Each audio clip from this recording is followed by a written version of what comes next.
One of this year's big holiday movies is Unbroken, the story of Louie Zamperini, an Olympic runner whose plane crashed in World War II. He survived 47 days adrift at sea and more than 2 years in a Japanese prison camp. While Zamperini's story of survival has mesmerized millions of readers since the book's release in 2010, author Hillenbrand struggled to overcome a debilitating disease in order to write it is nothing short of courageous either. Bob Schieffer sat down last week with Hillenbrand to hear how she did it. Laura, you have written this amazing story about Louie Zamperini and how he overcame the odds. But to me, your story, battling this disease that you have and then being able to write this story is, to me, is as compelling a story as his story is. And I understand more than 1 million Americans have this disease, but it is so mysterious. Tell me about it. It's formerly called chronic fatigue syndrome. It's now generally known as ME, or myalgic encephalomyelitis.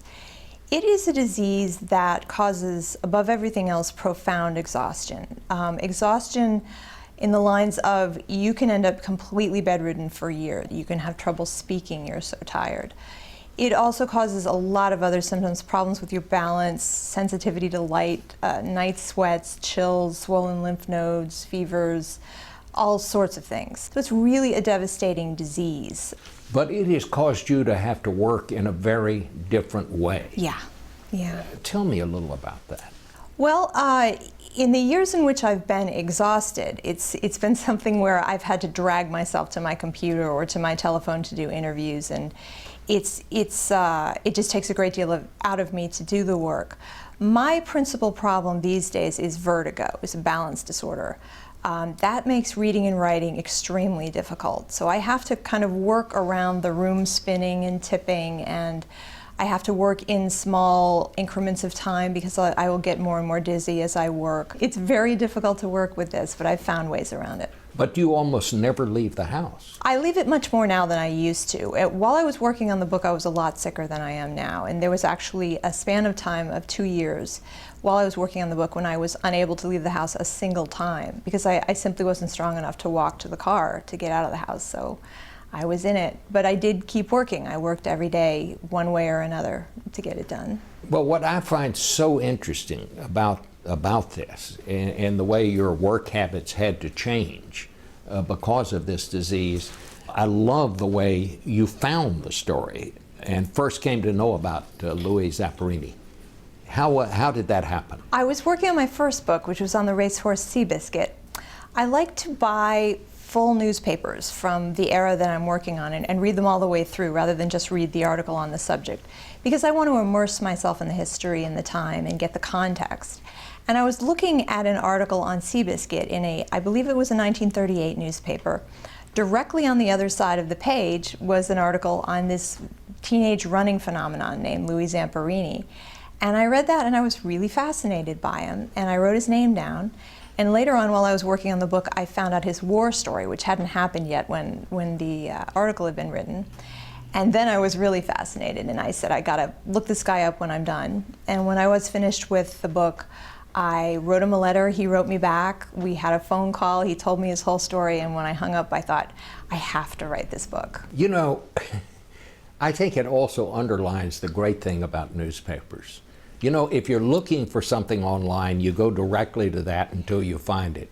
When you're reading a newspaper, you find all these other stories that you weren't particularly looking for. And in this case, look what that did for you. Yeah, if you look something up online, it's like you're wearing blinkers.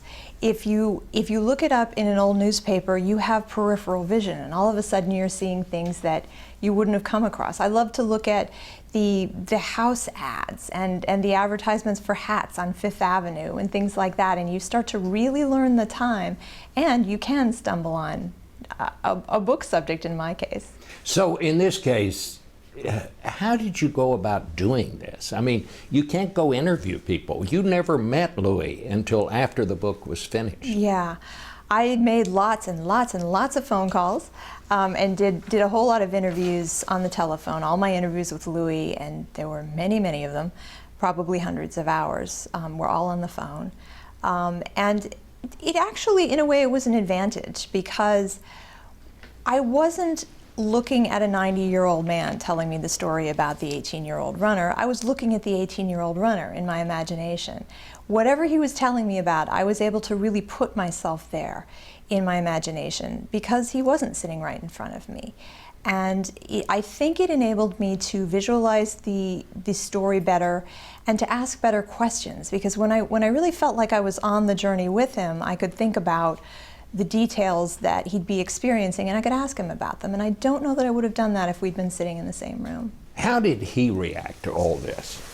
He had a lot of fun. He was a very social man. He and I clicked right away. He became my surrogate grandfather right away. And he enjoyed really exploring his story. I think maybe the funnest part of it for him was, I'm kind of a fanatic about research, and I would go off, I would talk to him, and then I would go off to corroborate everything he told me and to find out new things and interview new people.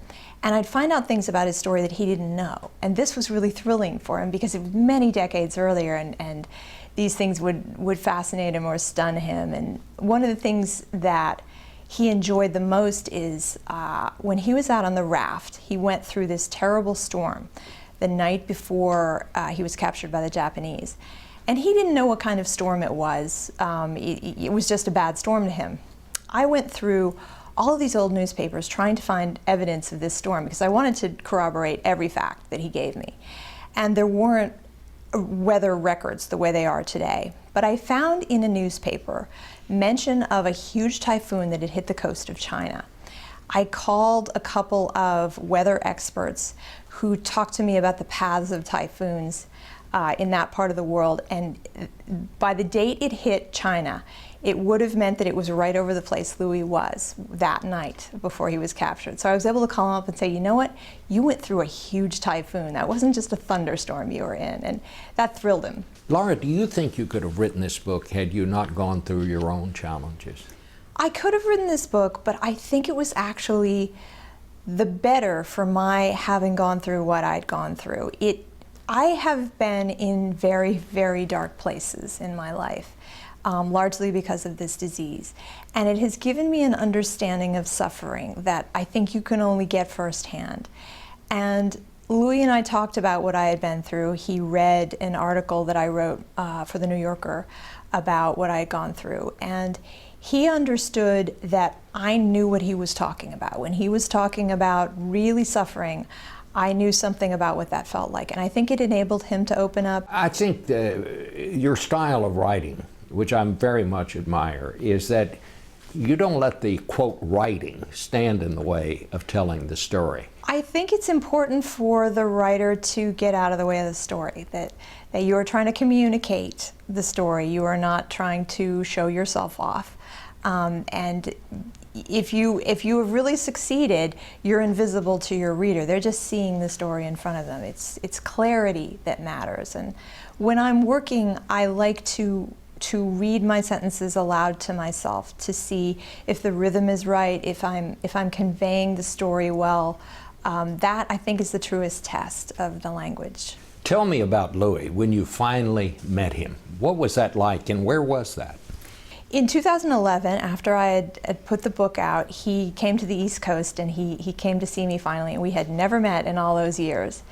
And it was so wonderful to meet him. It was one of the best experiences of my life. It was fantastic to watch him get out of a car and come over to me, because you have a certain idea of what a 90-something man is going to move like. And he came speeding up my hill and was, moving like a young man and threw his arms around me. And the first thing I did was take his hand and look at it closely, because I wanted to see the scars on it. He had a scar on his finger from where his ring got caught in the wreckage of the Green Hornet as it was dragging him under the ocean. And he had a series of other scars from the albatross that he killed on the raft that had pecked at his hand. The scars were still there, and when I held that man's hand and looked at that, I realized I was looking at the last marks of the Green Hornet and the evidence of this story. This man really lived this, and it was moving to me. It was extraordinary. And when we parted, I knew I wasn't going to see him again, and I think he knew that too. And I walked him to his car, and he put his arms around me and he said, "Laura, I know why I've lived this long, and it's to see you write this book. And I feel that my life has come to its crescendo with this."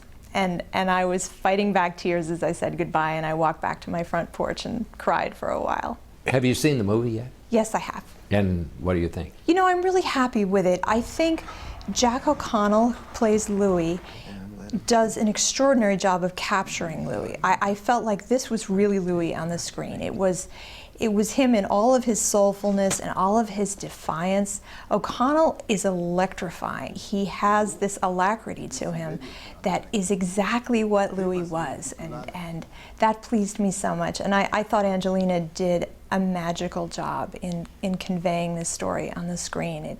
It was very satisfying for me. You haven't written much in the last 4 years. Your book, of course, has been on the bestseller list for 4 years, and now it's coming out in paperback, and here it is back at the top of the list again.